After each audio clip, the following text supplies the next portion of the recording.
Friends, ஒரு நபர் பாத்தீங்கன்னா ஒரு கம்பெனிக்கு முன்னாடி உட்காந்து பிச்சை எடுத்துட்டு இருக்காரு. சொப்ப பாத்தீங்கன்னா ஒரு பொண்ணு அந்த ஒரு கம்பெனிக்கு இன்டர்வியூ அட்டெண்ட் பண்ண போறா. சோ இந்த நபருமே பாத்தீங்கன்னா ஒரு தங்க செயினை தூக்கி போட்டு உங்க செயின் கீழே விழுந்துருச்சு அப்படின்னு சொல்லி அந்த ஒரு பொண்ணு கிட்ட சொன்னது, ஆமா என் செயின் தான் அப்படின்னு சொல்லி எடுத்துட்டு போயிடுறா. சோ இதெல்லாம் தூரத்துல இருந்து பார்த்துட்டு இருந்த இந்த கம்பெனியோட எம்டி பாத்தீங்கன்னா அந்த ஒரு பொண்ணோட போட்டோல ராங் மார்க் போட்டு விட்டுறாங்க.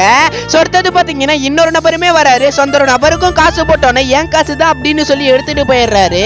சோ இதெல்லாம் பார்த்துட்டு இருந்தா அந்த ஒரு எம்டி பாத்தீங்கன்னா இந்த ஒரு நபருக்கும் கிராஸ் மார்க் போட்டு விட்டுறாங்க. சோ கடைசியா பாத்தீங்கன்னா இன்னொரு பொண்ணுமே வரா. சோ அந்த ஒரு பொண்ணுக்கு பாத்தீங்கன்னா காசு போட்டதும் அந்த ஒரு பொண்ணு சொல்றா, இது என் காசு இல்ல உங்க காசா தான் இருக்கும், நீங்களே எடுத்துக்கங்க அப்படின்னு சொல்லி சொல்றா. சோ இதெல்லாம் பார்த்துட்டு இருந்தாரு அந்த எம்டி பாத்தீங்கன்னா இந்த ஒரு பொண்ணுக்கு மட்டும் டிக் மார்க் போட்டு விட்டுறாங்க. சோ அதுக்கப்புறம் என்னாச்சுன்னு பார்க்கிறதுக்கு முன்னாடி இந்த வீடியோ பார்க்குற உங்களுக்கு சிவபெருமான பிடிக்கும்னா மட்டும் வீடியோக்கு ஒரு லைக் கொடுத்துட்டு சேனலை சப்ஸ்கிரைப் பண்ணிருங்க. அது மட்டும் இல்லாம சிவபெருமான ரொம்பவே பிடிக்கும்னா ரெட் கலர் ஹார்ட் கமெண்ட் பண்ணுங்க. சோ அந்த காசு எடுக்காத பொண்ணு இந்த ஒரு கம்பெனியோட எம்டி மேனேஜர் ஆக்கிடுறாங்க.